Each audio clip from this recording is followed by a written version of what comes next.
We will guide you through capturing a scrolling screenshot on any Samsung phone.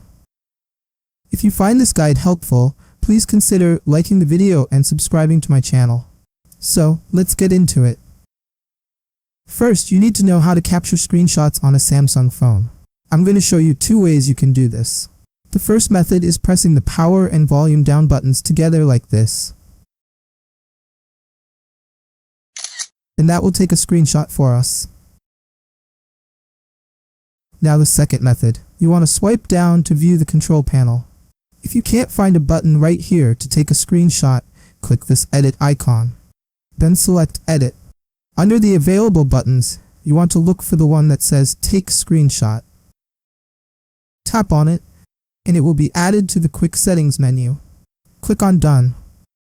Now anytime you want to take a screenshot, you have this button right here that you can always tap. When you tap on it, that takes a screenshot for us. So, those are 2 methods you can use to take a screenshot. Now, how do we take a scrolling screenshot? So I will open my browser, and I have this web page on which I want to capture everything on the page. How do we do that? First, you will have to go to the area you want the scrolling screenshot to start. Then you can take a screenshot using any of the 2 methods mentioned earlier. So I will use the second method by swiping down and then clicking on the screenshot button. It shows some options down here. I will just keep on clicking on this first icon right here.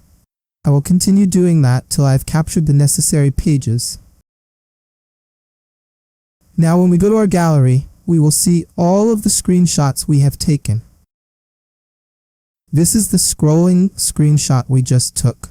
I can double tap it to zoom, and I can scroll to view the whole image.